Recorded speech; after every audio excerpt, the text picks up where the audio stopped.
everyone. This is Dr. Russ Jones. And Brad Kennan. We are wide open again. How are you, my friend? I'm good. How are you? I noticed you were adjusting your shirt. I noticed you were adjusting your shirt so you could do that before. You knew I was going to say that. I feel like a champion today. I knew that. So anyway. Right or wrong, good or bad, sunny or cloudy, rainy or whatever, we are always trying to feel the best we can every day. How you doing? How's things? I'm good. Glad to hear that. Got a question for you. Go ahead. Are you surprised that I would have a question for you? No, because you're the one that actually puts thought into this, and I'm just the guy that shows up. Okay. Well, if you could go anywhere in the country to do Bigfoot, where would you go and why? Ooh, that's a good one.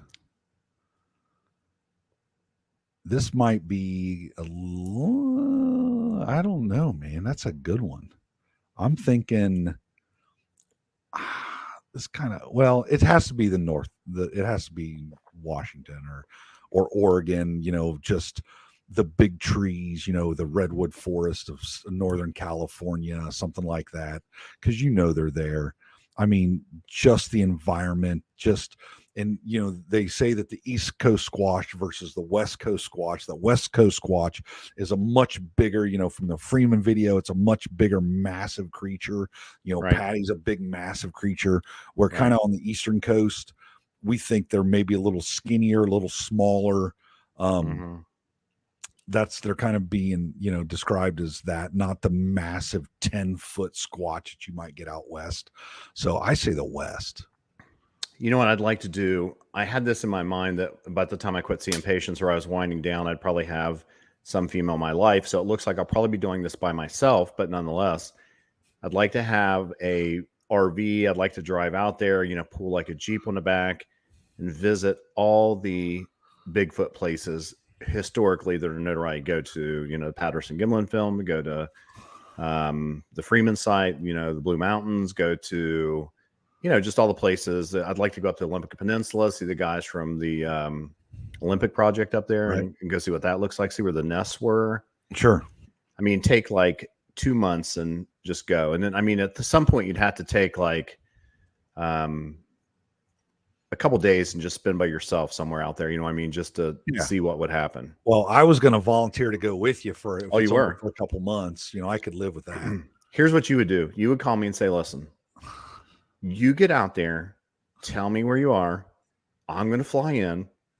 I'm going to spend, a few days with you, maybe a week, and I'll fly back. I'll take care of some business because I don't really want to drive clear across the country. That is wrong because I've driven across this country more than any probably buddy around here. Okay. So I drove, what do I drive? 180,000 miles in the last 3 years. Wow. Well, that's true. So I do drive a lot. I don't mind driving. I've driven to Colorado. It's a long, flat drive. I like driving. I've driven to Colorado. I've driven to California once. Okay. So anyway. I know that I have never driven there. I remember one time I was flying to California, and whoever I was with was like, "What are you looking at?" I was staring intently out the window, and we were over the Sierra Nevada mountains. And I said, we're going 600 something miles an hour, and I'm looking how many miles there are in between roads. I was thinking even at that point in my life strictly about Bigfoot, right, and where it could exist. Right. And there's a lot of places for it to exist, but do you know where it does exist? And we know it exists. And a lot of people don't think this.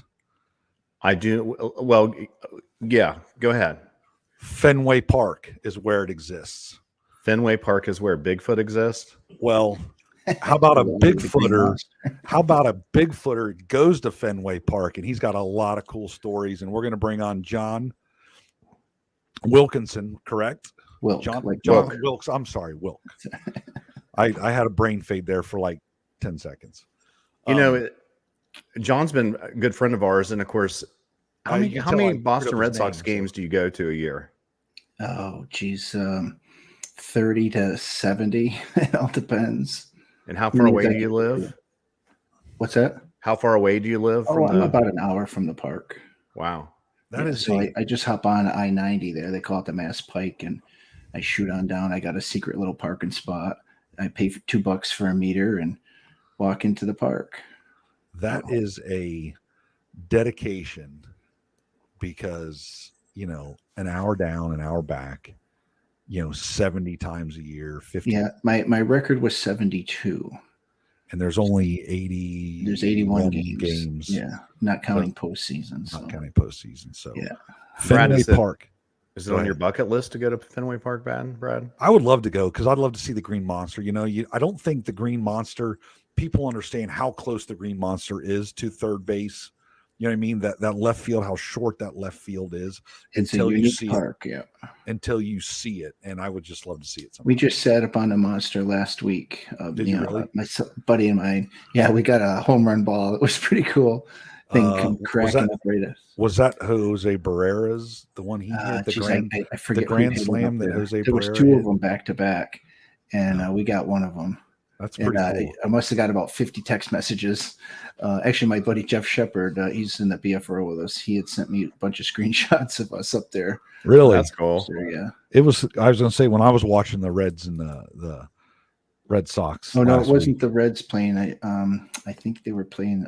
Oh, gosh. I think they were playing Toronto. Okay. Yeah, I didn't. I was watching. I was looking for you at those games because I knew you. Yeah. I knew at some point you sat in the Green Monster, so I was looking for you out there. Yeah. We were behind home plate the other night, so that was pretty good. It must be nice.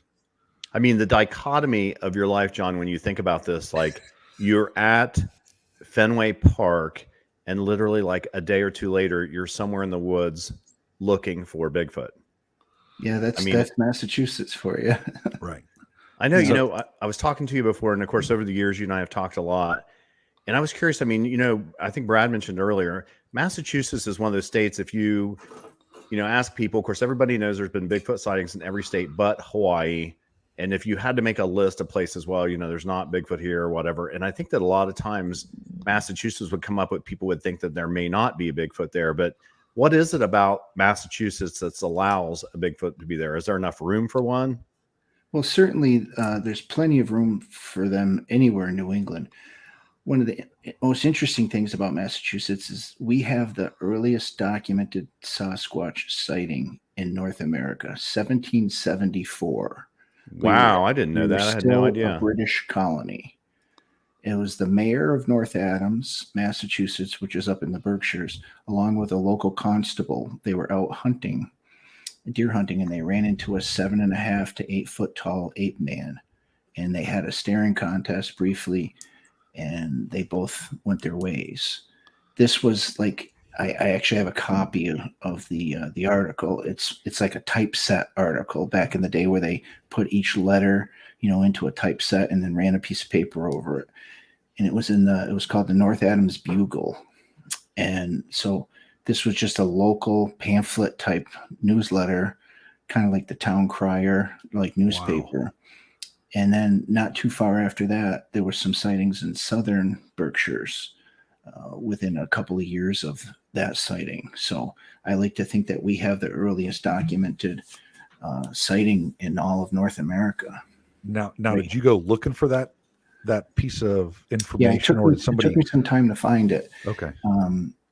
I found it through the North Adams Historical Society, and then I was able to find it on microfiche at the North Adams Transcript, which is now out of business. So I'm lucky to have gotten that before who knows where all those archives ended up.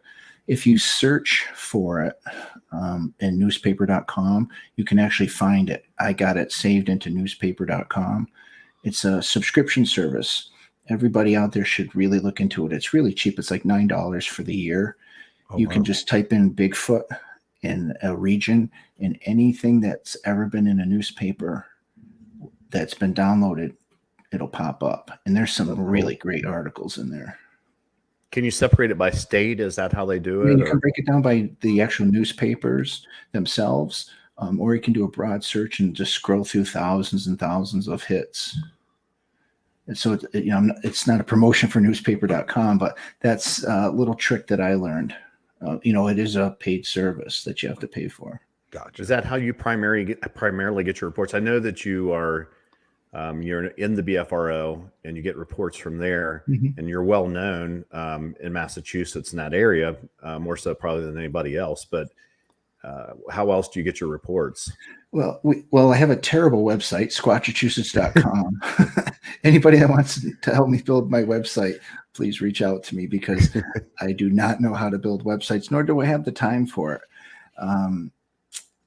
We have a small group of people that we get together and we do our research.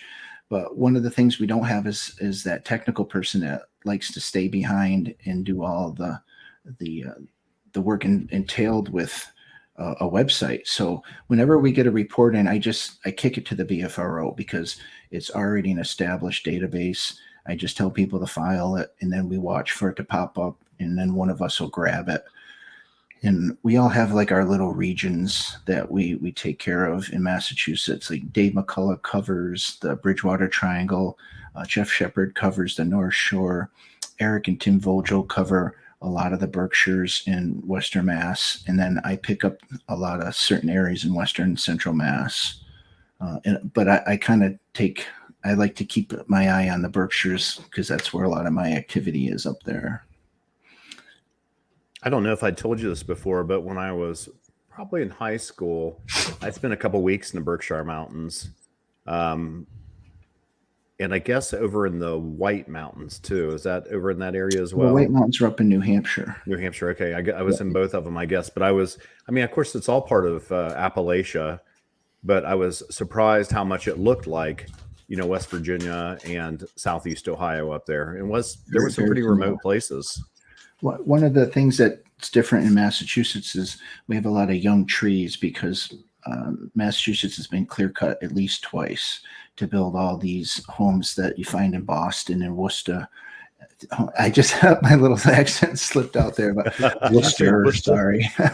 You hang around Dave McCullough a lot, you pick up the Boston accent, But so we don't have a lot of old growth trees here in Massachusetts. So that's where it's different than some other parts. Say you go up into the White Mountains or into the Green Mountains, they have a lot more old growth, because between the railroad and all the buildings, most of the old growth is long gone. But it's similar mountains. We are the oldest mountain chain in North America, is the Appalachians and the Hoosic Valley region up here. One of the things I always think is interesting is when you see pictures of New England, it's some of the most beautiful fall foliage that you see. But a lot of times people don't realize that most of the beautiful foliage comes from maple trees. And of course, after a clear cutting, maple trees grow back much faster than oak trees and some of the other things. So many of those trees up there, I was curious, I thought, it's beautiful, but of course, maple trees don't feed really anything. Got them little helicopter things that fly down that we all threw around when we were kids, but it's not really producing a lot of food, So I was curious up there. Of course, there's a little bit less, remote land. And I was also curious because of that, if there was maybe less food. So, you would expect to see maybe the Bigfoot spread out a little bit greater distance than what you would see in other parts of Appalachia. It'd be curious to look at, it's interesting. Right. We have a lot of oak here. So there's tremendous amount of acorns for the deer, which then may possibly provide food for the Sasquatch through the deer. And there's still a lot of American chestnut that did survive the blight. Really? Yeah. So I would say we probably have 5% of the trees in Massachusetts are still American chestnut. Wow, that's really Mass, yeah. And then a lot of our elm trees did survive the Dutch elm disease too. Oh wow, it's interesting. I get into these subjects, and a couple of years ago, I don't remember exactly when, I got really interested in chestnuts, and so for me, that means that I read every book that was ever written on a subject and listen to all these podcasts, and then do whatever. And I remember I was planting the 15th, 16th chestnuts, because everybody remembers that there was a blight, and chestnut trees were largely how we built North America. Almost all the cabins, the railroad that went out west, were all done on chestnut trees. Most of the food, some of these trees were 10 or 12 feet wide, and it provided much of the economy for the whole East Coast. And then all of a sudden we develop a blight, all those trees die. And, in some ways the wood's never been the same. True. Yep. Well, so one of the spots that we do a lot of our research in is Savoy State Forest. I was a park ranger up there back in the 90s. There's still a virgin forest up there. The trees are somewhere between 400 and 500 years old, estimated. And there's some of the largest trees you'll find in New England. And there's only about 500 acres left up there. Really? And, yeah, we were hiking up there 2 years ago, and the loggers are right on the edge of it right now, and which is hopefully they don't let them in there. But boy, there's some beautiful chestnut trees in there, and some black walnuts. So. Is it because I know you guys didn't come here to talk about well, I don't know. We trees. talk about a lot of stuff, but let me ask you: is the reason why the blight hasn't got there is because so much of it was clear cut around it, so it's kind of isolated Very itself? possible, very possible. And Massachusetts is fairly unique, I think, than a lot of other places. Is we have pockets of untouched forest, not a lot, but you can go from city to country to city to country up here. And I feel like mostly the Berkshires have been isolated through the Hoosick Valley mountain range. Mm-hmm. So you have the Taconic Valley on the New York side, and then the Hoosick Valley range runs right through the Berkshires. And I grew up in the Berkshires, and we were isolated just as much as the woods were, because, there was really no outside influences growing up there because you were an hour from everything. So maybe that has something to do with it. But Western Mass is where most of the woodlands are. Two of the largest parks in the state, 55,000 acres in Savoy State Forest, and about 73,000 acres are in October Mountain State Forest. So it takes you an hour to drive to Fenway. How long does it take you to drive to good Bigfoot territory?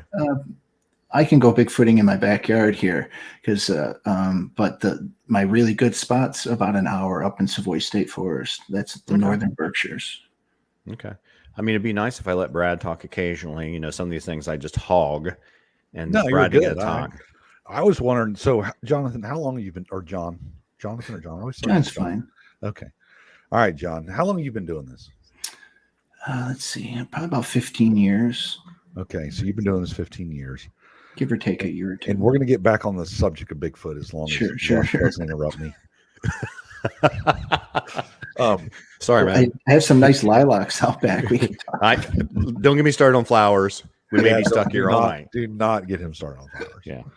Anyway, so have you ever run across a report that it was just like, oh my gosh, this thing, this was an amazing report that you just kind of sticks in your head, your mind? Either it was aggressive, it was close, it was, somebody got a full sighting.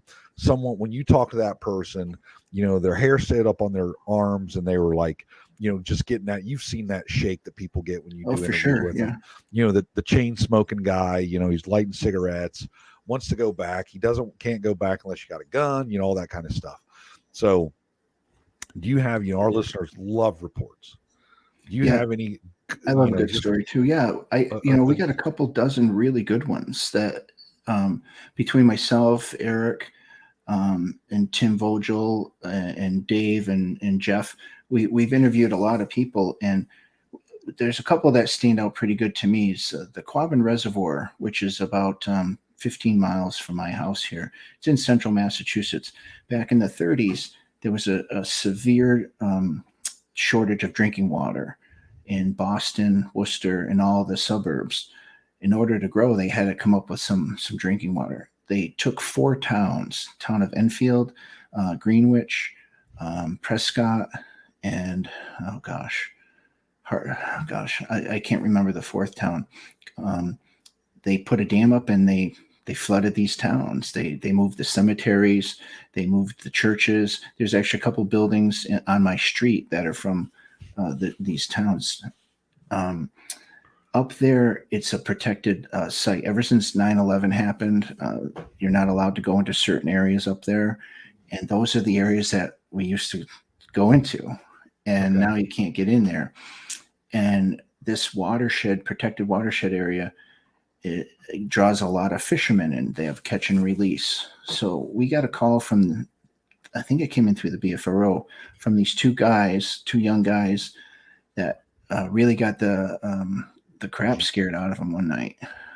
They were fishing just below sunset, which in the fall would have been probably around 5 o'clock. They were in waist deep water, and they, people are catching 2-3 foot trouts up there. What? Yeah, well, Oh, they're my. all catch and release. They're I mean, my God, you should see the fish that come out of this hatchery up there. You're And on people Brad's just- list for sure now between Yeah, Fenway they'll and catch the 'em. trout. The water looks like it's about 2 feet deep until you step into it because it's so clear and cold. Eric Vogel told me one time he stepped in and it was over his head, filled his waders up. Oh boy. But these two guys were like chest deep in their waders fly fishing, and they heard something just off to the side, and they see this giant silhouette of this giant hominid type creature, 8 feet tall, tuck underneath a bridge. And then it walked along the shore and then was watching the water. Then it realized they were in the water. So it crouched down and pretended like it was a stump or something for about 5 minutes. And they just stood there in awe and watched it. They were less than 20 to 25 feet away from this thing. Oh wow. Come on. And finally it stood up, and that's when they got to look at its eyes, its arms, I still have to get a sketch artist to talk to these guys to get a really good set. Of course, they don't have a phone on them or a camera. They're in the middle of the river, waist deep with their waders. Sure. They said it just turned away and turned around and walked away. So we went back up there, met them. It was me, Eric, and a couple of our other friends went up and we talked with these guys. Turns out Tim Vogel knew their boss. So he corroborated the story. He's like, oh yeah, these kids come in the next day and told us the story. So we were able to kind of, without them knowing, we were able to figure out that, hey, they weren't making this up. So we went up and recreated it. And where this creature walked under the bridge and touched, it was 15 feet up where the hand was. Oh wow. So, I would put the creature between 8 and 8.5 feet tall with maybe a 4 or 5 foot arm reach, 6 foot arm reach. And we weren't able to find any impressions because the water goes up and down, up and down. But the location is interesting because we've done, I'd say about 15 other sightings up in that area, but nothing that intense, that close to home. And even some of the employees up there have had some interesting encounters, but we don't talk about those because we don't want to jeopardize anything that goes on up there or anybody's job. So we kind of keep those hush to ourselves, because if we talk about that stuff too much, they're not going to talk to us anymore. Right. Isn't it wild how patient these things are? I mean, they will hold still until they're sure that somebody has seen them. And I mean, they will not move, many times squatting down like a stump or just, stopping behind a tree. I mean, for 10, 20 minutes at a time without moving. I mean, I can hold barely still for like 6 seconds, maybe a minute. It's hard for me to sit still Right. for our podcast.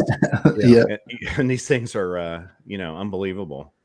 Yeah. They said it just ducked down, and it's almost like, oh, you can't see me, and it was 25 feet from them, and it just acted like a stump, kind of like played possum or however you would describe it. But they were just terrified, and, they didn't know what to do. They didn't know whether to get out of there. And one of the things, they had a half a mile walk back in the dark back to their car. Oh my God. There probably been more in my waders than just water. Yeah. So that one really stuck out at me the most recent. That was about 3 years ago. And a couple of years ago, Dave and I were up in the Berkshires, and we met a nice lady through the BFRO again. She was a school teacher, and she's a stargazer. So she likes to go, and the air is so nice and clean up here in the Berkshires. Not today though. We got all that Canadian smoke down here. We have the worst air quality I've ever seen here in my whole life. Like, it looks like the old Los Angeles smog days. Yeah, we're actually getting that down here in Columbus too. It's just it's unbearable. Like your eyes are watering. But Wow. normally we have beautiful clear skies. You can see the Milky Way at night up here. There's very little light pollution. So she was at sunset with her dog, and they were out walking, and they were in a clearing, and all of a sudden the dog alerted to something, and this 8-foot tall creature come walking right out of the woods, walking right through the field, turned and saw her, and she said it went like that, and she went It audibly like gasped. but it actually gasped, and they both froze, and then it turned, and she said it took these 15-foot steps and just went and just within 3 or 4 seconds it was out of the field. She said the dog didn't move. The dog was just frozen. And it took her a couple months to reach out to us. So by the time we got up there was very little left in that field. You could tell something had gone through there, but of course, people walk around in that field all the time. But that was another really, really good one up there. I think that was around the same time as that Quabbin one that came through. And that one in the Berkshires was in a town called Williamstown.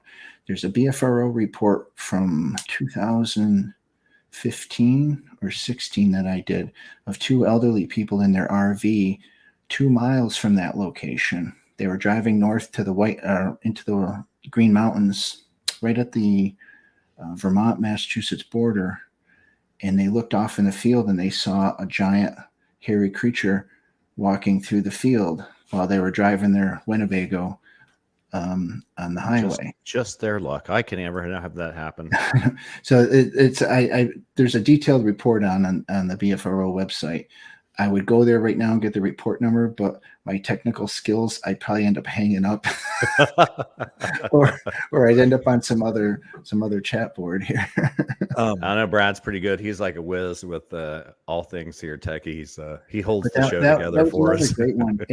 And without our connection to the BFRO and without getting our name out there in social media and stuff, we would never have these reports come forward. And I feel like we maybe only see 5% of what really goes on out there, because we're not reaching everybody. And a lot of people don't really talk about this stuff. I've had people come to some of our events and just been lurking around in the background. And, I go up and approach them. I give them my business card. I'm like, hey, you're here for a reason. If you ever want to talk to me, here's my card. I never pressure people. I'm just as curious as they are. The more I learn, I find out the less I really know, less that I thought I knew. You know what I'm saying? Like, I thought I was fairly well educated in this realm of things. I've read a lot of books, John Green's books, John Bendernagel's books, Russ Jones's books. Yeah, the comic books. Lauren Coleman's written some great books, Dr. Meldrum. There's so many great books out there. People should be surrounding themselves. We're not the first ones to come along. There are people way before us that were doing this. And there's so much knowledge out there. Read the books. If you don't have the book, I probably have it, and I'll loan it to you. I have quite the collection. Not as many as Cliff or Bobo. They borrowed some of mine over the Russ years. has got quite a few. Yeah. Yeah. Actually, during the tsunami, that's what Bobo was doing. There was a recent tsunami. I don't know if you listened to his podcast a couple months ago. And I was the first one he called during the tsunami alert. Do you want to because I looked up on the FEMA website, and I would have been the last person Bobo was talking to if the tsunami. But when he grabbed all of his rare Bigfoot books when he was running out the door. That's hilarious. So, kind of the obvious question here is that, no one's asked yet, but, have you seen a Squatch? I mean, you've been doing this 16 years and you spend some time in the woods and you go squatching. I've had some encounters. I've seen some things that I cannot explain. I've seen how my first encounter was up at Savoy State Forest when I was a park ranger. I had something run right out in front of the truck. So how long were you a park ranger? I started when I was still in high school, 1986. So long story short, my dad was friends with Mike Dukakis, the governor. Okay. And the governor had come to our house one day for an event. There was a big development going on, and my dad was a selectman, and so all the politicians were up at my house, and the governor, I actually have a picture with me and the governor. And right after we took the picture, I said, hey, Governor, how do I get a job at the state park? I want to get one of those jobs. He said, John, somebody will call you tomorrow. Well, that's nice. The next day I got a call and I had a job at the state park. And it was this little tiny little state park. It was called Natural Bridge State Park. It was 10-acre park. It was a natural waterfall that went through a marble dam. And it's one of like 12 natural bridges in the world, I think. And what was it called? It's called Natural Bridge State Park in North Adams, Massachusetts. And it was the worst job I've ever had. Oh. There was nothing to do. And all it was a parking lot, a picnic area, and a hole in a rock. And it like people, I had to charge people $5 to come in. And people are like, well, what's here? I'm like, well, we have some picnic tables and we have a bathroom. And I'm like, there's a set of stairs over there. I said, I'll tell you what. I said, hold on to your ticket. I said, if you feel like you didn't get your $5 worth, I'll give you $5 back. Just give me the ticket back. Because I felt so bad, you know. Did anybody ever do that? Many times. Really? People are like, this is a park. I'm like, yeah, this is a park, man. You know. Other people come to, they were just amazed by it. Like, wait a second, is that where you had a Bigfoot encounter there? No. Oh, okay. I was like, gosh, how'd that work? A lot of boring encounters. So the next year I got sent to a park called Clarksburg. And that was a bigger park. But back in the day, those jobs were civil service. So you had to build up some seniority. And even though I had some connections, you still there was a pecking order. So it was my third year that I got transferred to Savoy State Forest. So you're what, in your maybe 19, 20 years old? No, let's see. So I started at 16 years old. Oh, okay. Yeah. So it was my senior year of high school. I got sent to, so I was 18. I got sent to Savoy. Okay. And I got put on the day shift cutting grass and, you know, emptying trash cans and that kind of sort of thing. Then after a couple of years, I was able to go into like a nighttime ranger position where you take care of the campground, you kind of enforce the rules, had a little patrol truck. Is that what you would rather have done than the other stuff? Oh yeah, because you know the best part is when you always get in the truck and go for a walk or drive up to the campground, go for a walk around dinner time because you'll never go hungry at a campground as a park ranger. You know, so it's that was my favorite part, was interacting with the people. But one of the things I had to do was I had to patrol the 50,000 acres up there. We had a lot of day use areas, and you know they'd have keg parties up there, and they'd burn the picnic tables and trash the areas. So you had to go out and make sure there wasn't, you know, any trouble up there. This is way before cell phones, and you know, gosh, there weren't even telephones and electricity in a lot of the places up there. They call them outlying boundaries. They were beautiful during the day, but at night you couldn't see your hand in front of your face. Really? And you know, somebody could be up there with a flat tire, somebody could be up there in trouble. You know, you'd run into people, you know, parking in the car. We had a policy, you had to knock on the door, ask both parties if they're okay, assess the situation. Then I had to write the plate number down, you know, in case something happened. So there was a lot of that. You didn't just like run up and like flash a light in their car and be like, "What are you doing?" No, that wasn't my style, because I've been on both sides of that fence, you know. Gotcha. I gotcha. Anyway. Yeah. So you're up there. One of the nights I was up in this area called Tannery Falls, and it's a beautiful 300-foot cascading waterfall. It's one of the nicest waterfalls in Massachusetts, especially when the water's ripping. And it's I guess it was formed during the ice, you know, the last ice age. It's kind of scoured its way through.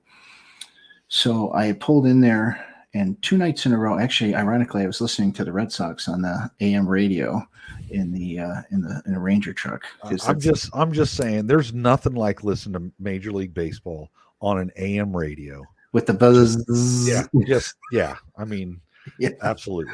That was local 1230 AM on the dial, WMMB North. Literally, when my grandfather passed away years and years and years ago, you know, we took a radio, put it on 700 WLW, and put it in his casket so he could listen to Marty Brenneman in the afterlife.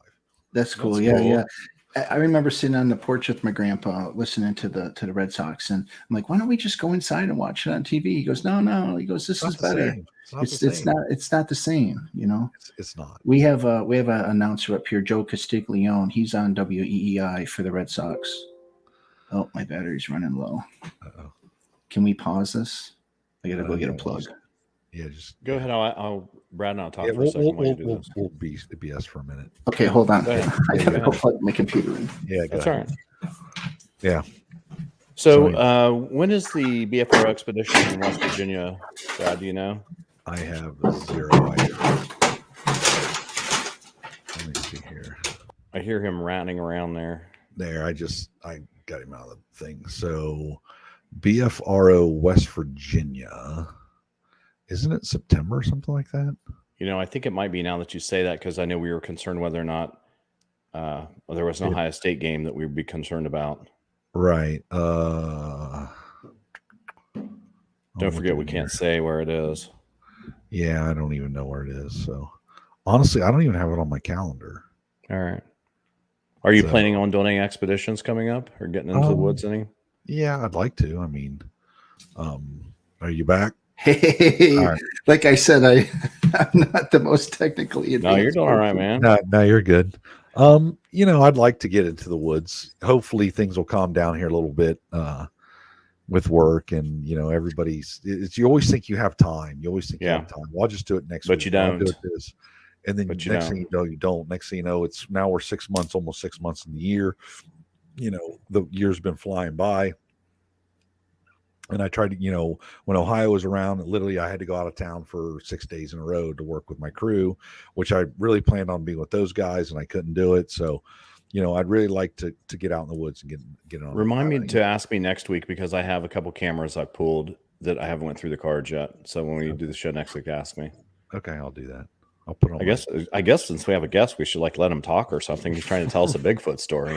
Right. That was so embarrassing. No, you're good, man. Not my finest moment. That's for sure. I do something almost every week, man. I tell you what, you do not have a what is that? Red-naped macaw literally screaming into the microphone every 30 seconds the entire podcast. Yeah. I mean, so anyway, we get in trouble with YouTube all the time, and that time it was because we were annoying and not because we had said something that we sketchy. Said.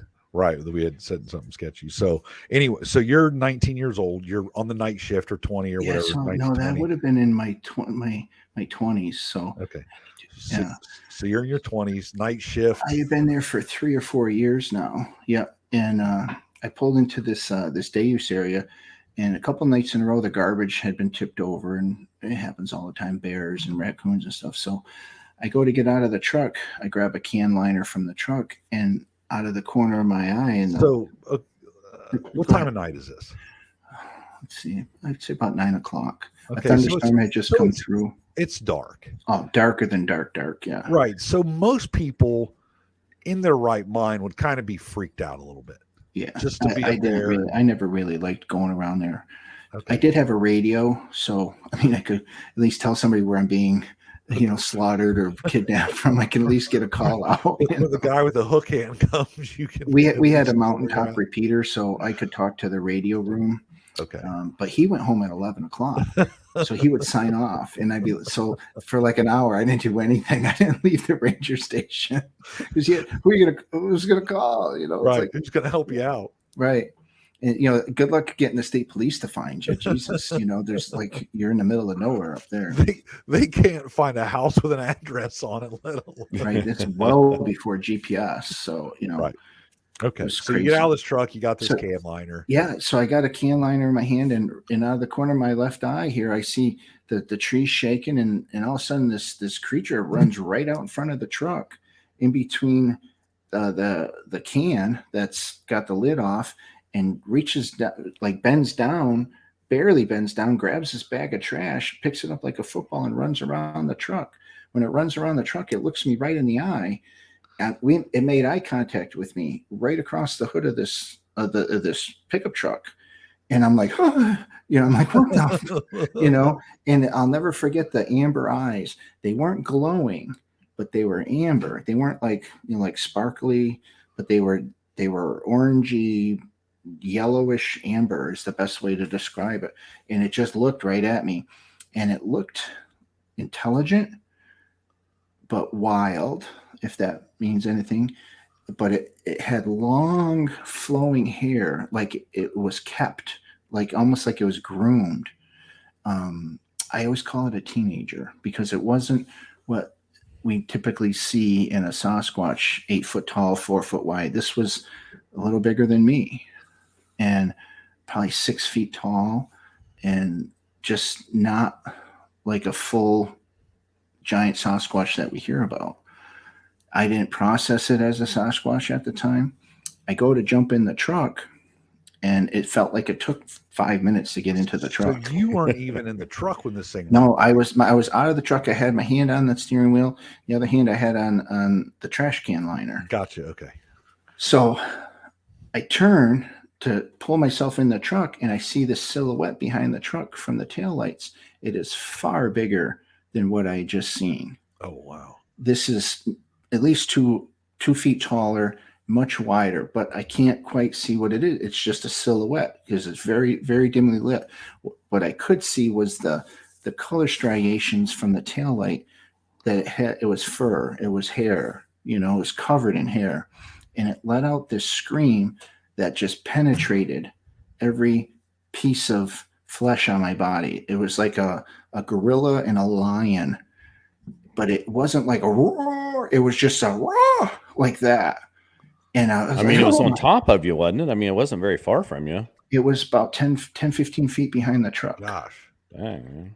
Yeah. So that, all I can surmise, I mean, I've had 30 some odd years to think about this, is that this young one made a mistake and went running for the trash, and the big one stepped out to protect it, right, or to get in between me and it. I don't know. It happened.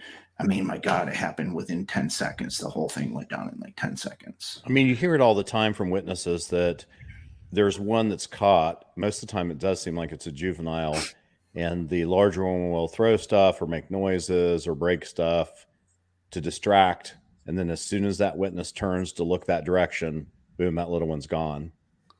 So it's like they know, when they've been. Even rabbits do that. They'll pull you away from they'll run away from their young. Birds do it all the time. Turkeys, quail. I mean, a lot of animals in nature do it. At the time, I was not processing any of this, So I jump in the truck. I slam the door. I remember it had the old push button locks. Remember the old push? Yeah. Lock the door. Well, that was going to help you. So I pick up the mic, and I'm like, I key the mic, and I'm like, I don't know what I'm going to say. Well, what are you going to say? I dropped the mic, and then as soon as I dropped the mic, something either was thrown at me or it hit the truck. Like a hand hit the truck, or a rock or a log or something hit the back of the truck, and it's just bang. And I threw that Dodge Power Ram into drive and hit that 340 engine, and I left a double rooster tail out of that parking lot. Did you request a transfer back to the smaller hole in the ground 10-acre park that you hated? Well, in my report that night, because we had a log, I wrote unusual event. That was it. Nothing besides that. It's still in the log. You can go up there and pull it out of the attic. Did anyone ever ask you what the unusual event was? Oh, yeah. Yeah. So a couple weeks later, I got called in the office at shift change, and I got questioned as to why I wasn't making my rounds. That my logs were pretty pedantic, I guess. Right. Is that the right word? And I said, well, how about, I'd like to go back to the day shift. Can I go back to the day shift? And, my boss is like, well, what's going on? And I'm like, I don't want to go out there anymore. So he leans back in the chair, and he's like, did you see anything out there? And he reaches behind him and pulls out this file about this thick out of a filing cabinet of all of the strange encounters that have been going on there since the park was incepted in the 30s. Are you kidding me? Yeah. So from UFO sightings to Sasquatch sightings to paranormal stuff, people have, I spent the whole day reading this file, and a lot of them are, they're just handwritten notes to the park. Some of them are on incident reports. One of them that stuck out with me the most was, with all the parks in Massachusetts were built by the CCC, the Civilian Conservation Corps, which was part of Roosevelt's way to get the New Deal to get the men back to work. So it was run by the Army Corps of Engineers. In his logbook, there was a photocopy of it in this file. And it says something to the effect of Hal and Jim. This was 1933. Hal and Jim were on Bannis Road, which was about a mile from where my encounter happened, installing wood guardrail. Saw an 8-foot-tall ape creature. Won't go back to finish guardrail. Oh, wow. And this is like handwritten by an Army captain from the Army Corps of Engineers from 1933, Savoy State Forest. So a mile cool. from where this that goes back to my contention that the federal government knows about this. Here we go. They understand it. They're just keeping it from everybody because tinfoil hat. Where's your little? Why don't you make yourself like a little tinfoil thing so that you're the reason why Bigfoot is in trouble. Yeah, put it on your head every time you start into this thing. Yeah. So but you got to think. So you're up in Massachusetts. So you said you were at a marble. That other thing, was the walkway was a marble over water, or water over marble, correct? So you have hard ground up there. So that seems to be a beacon for disappearances and UFOs in the United States. So I've never heard about, well, we do have some missing person cases, but I think that's just creeps abducting innocent people. Right. The UFO stuff is pretty wild up here, but I got to tell you, those UFO people are crazy. No, seriously, my friends, I'm just joking. I'm joking. You're going to get some messages, man. You might want to not give your contact information. Hold your hate mail. That's funny. I call the UFO people crazy too. I said, we just look for a big ape in the woods. I mean, the ghost people, they're nuts. The ghost people freak me out. You know who really freaks me out? It's the dogmen people. Oh, don't get me started. I don't want to know anything about that. Exactly. Stuff. I mean, who wants to deal with that? I mean, Brad knows there's this whole list of things since we started of things I do not want. It started with a pig man somewhere. Yeah, the pig man with Lyle Blackburn, and then we had the alligator boy from South Carolina. I don't want to deal with that either. I never heard of the alligator boy. Yeah, I mean, there's this list of things I just don't want to deal with. Well, he doesn't pay the check, right? Yeah. I mean, but I think that dog man is one of those things too that, like, it's all evil. It is evil, man. It goes back to like Anubis and the Egyptian times, and I think that it's. The veil is thin in the times we are. And I think that we're seeing, some of the stuff creep out of here that, I think someone told me a long time ago that if we knew everything that was out there and we could see all the battle between good and evil and all the stuff taking place, that many of us would go insane. I feel like I'm protected because I know I just can't deal with that. So I'm just not going to see it. Yeah. My friend Jeff Shepard from the BFRO, he does a lot of dogmen stuff. And I'm like, I don't even want to hear it. I'm like, don't even bring it up because I have enough trouble sleeping at night knowing what's out there. I mean, do the dogmen, do they like go get prints of like big dog feet? Or, I mean, is there, with they do look like that. With Bigfoot, we get prints, we go have back to about the marble waterfall. We have all kinds of stuff. Yeah. We're going to have some dog man person on to talk about this stuff. I want to see a dog man print or something. Don't have me on that episode. Yeah. Right. So back to Savoy State Forest. We've oh gosh, there's been so much activity up there. So Tim and Eric Vogel were up there not more than 3 months ago and had an encounter. Something was throwing rocks at them and screaming at them. Same area that we have all this activity. Eric and I saw one there in 2016 on the expedition. We had about 14 people. Out of the 14, I think about 8 people got a quick look at it. It ran through the woods. We were less than 100 feet from it. Tim casted, I think, 3 tracks from that trackway. If Jeff Shepard had not come up to tell me he was hearing whistles and wood knocks, the thing would have probably ran right over the top of him when I chased after it. Really? I got so excited I ran after it, and I'm thinking, what am I doing? I stopped, and I went back to the group. But I guess it got the best of me, I'm like, oh my God, I took off after it, and it was long gone. So how many, encounters like that have you had? I mean, countless, or count on one hand? Several, I guess several. That's But I've had that one really, really intense close-up encounter, and that's enough for me. But I've had a lot of other things happen. We've had Dave and I have had some crazy stuff go on out in the field, and just stuff you just look at each other like, oh my God, it's time to go, you know? Right. Well, that's pretty, And it just makes you want more, you know, but then, you know, the closer you get, the more you're like, well, Jesus, what's going to happen? You know? I mean, are you going out at night, or are you still doing day stuff? You know, a lot of us, it seems like we kind of evolve as we age.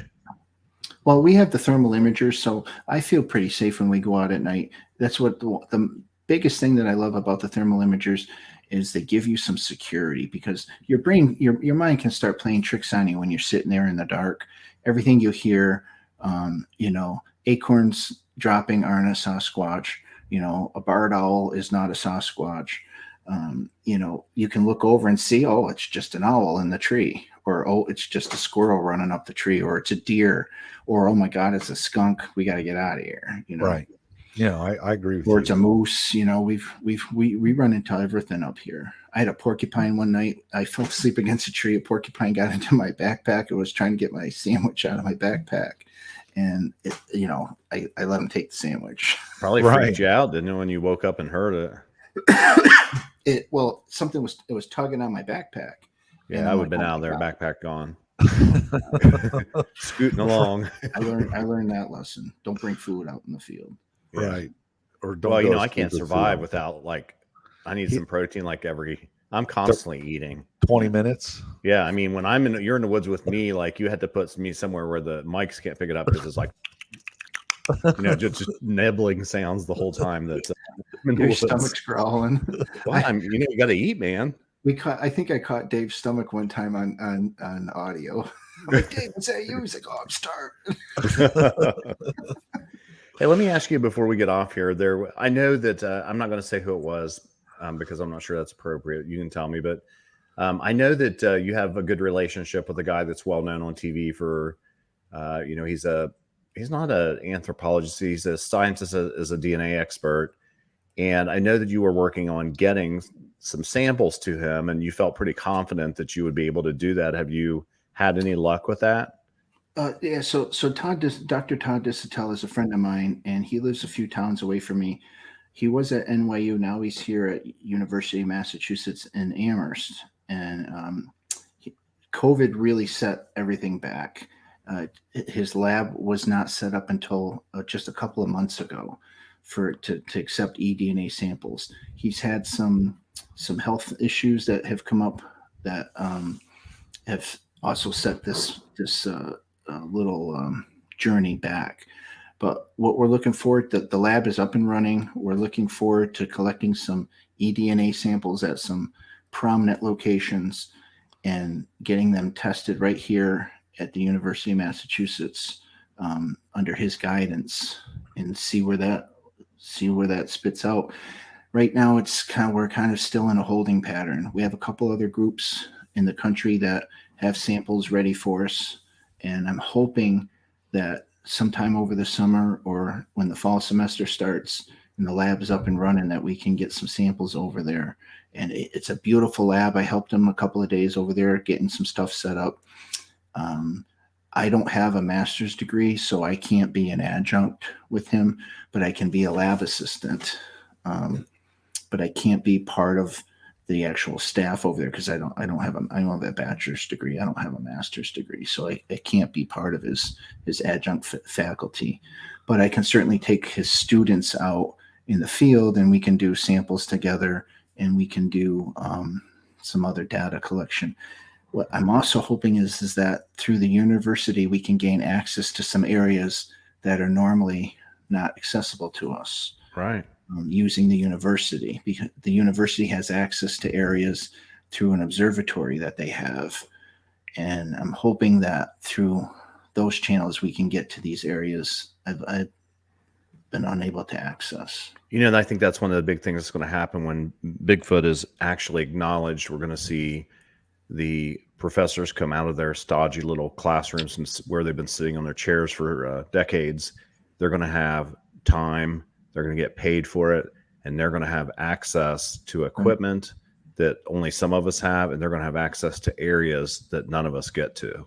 I absolutely respect the position that academia has taken on this. These scientists spend a better part of their life preparing themselves and educating themselves, and nobody really wants to surround themselves with this subject because there's so many oddballs, and it's such a tough subject to take on, and so I respect that, and I think all of us as citizen scientists and amateur researchers are going to have eventually eat a slice of humble pie here, and when we do come forward with something, we're just going to have to hand it over and sit back and let them take it from there. And because I think that's what our job is going to be, is to at least find enough to bring to them and say, okay, here you go. And then we're just going to have to step back and let academia take it over.